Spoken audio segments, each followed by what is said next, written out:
Chers frères, chères sœurs, soyez salués, soyez bénis.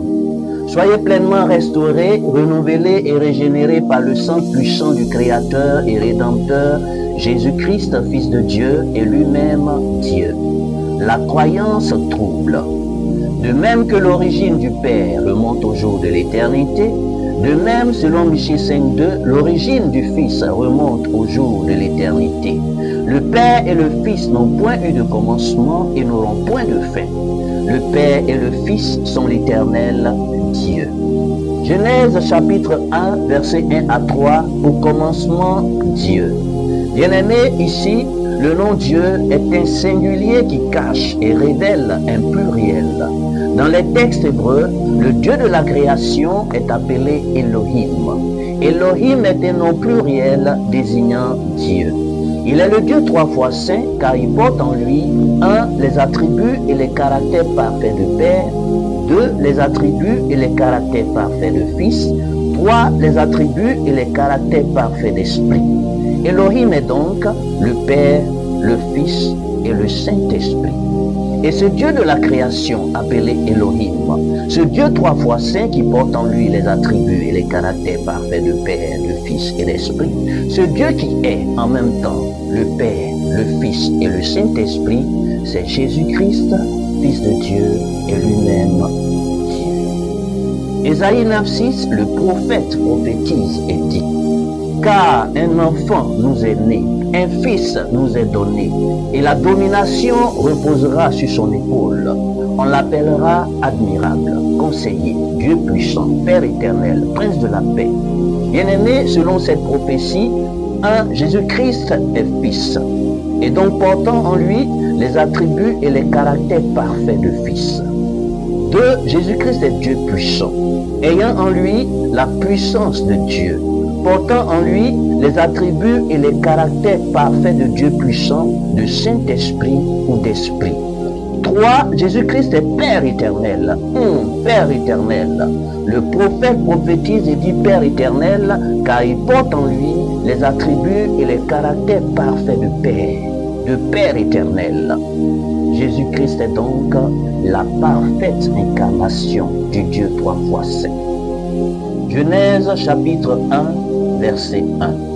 Au commencement donc, Elohim, dans ses attributs et ses caractères parfaits de Père, créa les cieux et la terre. Verset 2. La terre était informe et vide. Il y avait des ténèbres à la surface de l'abîme.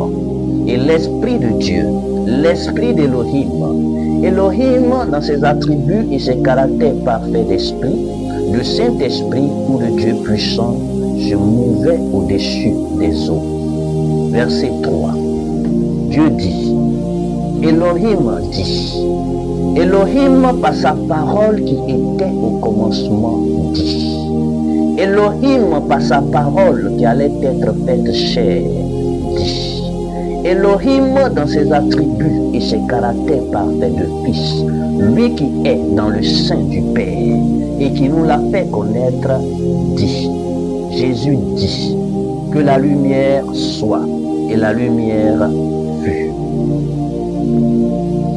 Genèse chapitre 1, verset 26, Dieu dit, Elohim par sa parole dit, Jésus dit, faisons l'homme à notre image, selon notre ressemblance.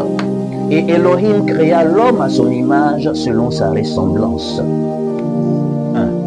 Il créa l'homme à son image selon sa ressemblance en insufflant à l'homme des attributs et des caractères parfaits de Père parce que l'homme allait devenir Père sur la terre.